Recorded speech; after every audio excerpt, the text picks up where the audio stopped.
Hi, Linda Bowen here from StampingWithLinda.com, your cardiologist since 1997, helping you create cards from the heart. Today, I'm going to show you how to do this great bunny card in my Wow Moment series.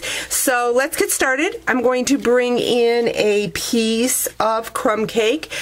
All the dimensions will be on my blog, StampingWithLinda.com. Going to bring in a scrap piece of paper and that hardwood background stamp. Used that a couple videos ago. I am loving this for a masculine card, but also today for my bunny card. So I've turned that background stamp upside down. Going to put my piece of crumb cake on top and just rub that good. That way I get it nice and straight, no ink on my hands, hopefully. Got my hardwood like so. Next, what I'm going to do is I'm going to bring in my blending pen, and I'm just going to go over those wood grains, kind of get, I don't know how well you can see this on the video, but I'll kind of hold it up here. Just give some depth to the grain of that wood. No rhyme nor reason.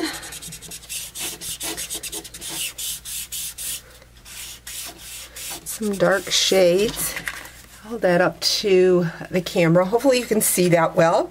Next, what I'm going to do is I'm going to bring in my 1 3/4 inch circle punch. I'm going to push that in the top of my card, kind of lining on both sides of my punch and punching that circle out. Next, what I'm going to do is just take some snail and add that to the back of that piece of crumb cake and then onto a piece of the early espresso. Next, what I've already done, I have taken a scrap piece of Whisper White and punched that out of the 1 3/4 inch circle, the same size as I did the hole in the hardwood.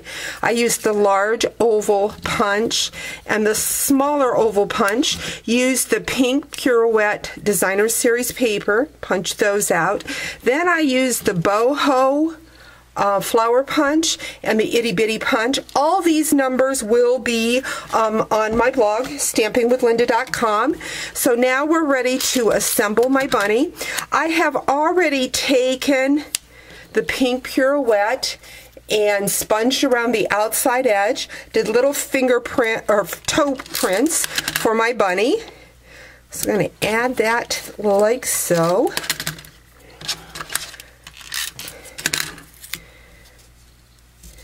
The little pads for my bunny, again, are from my Designer Series pack of paper. Now going to add the little tail. I'm going to go in and just use the small little pieces from my dimensionals to mount the tail, give it some pop-up.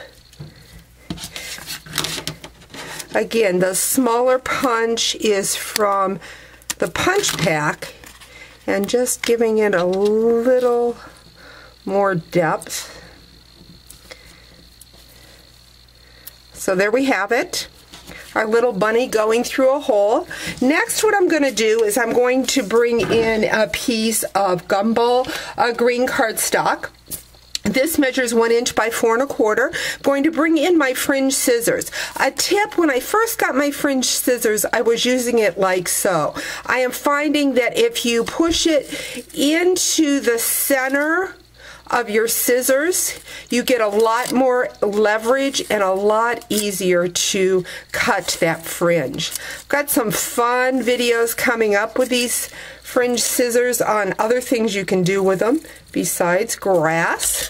So you're going to want to make sure you get a hold of those scissors so that you can make these fun projects I have planned for you. So there I've got my grass. Just going to add that to the bottom of my card like so. Bringing in a 5 1/2 by 8 1/2 piece of crumb cake adding my adhesive and to the front of my card. So this could be a baby card, a child's birthday card, of course, an Easter card. So let's just bring that grass down to the bottom of my card, like so. And there you have it. A wow moment. Thanks for joining me.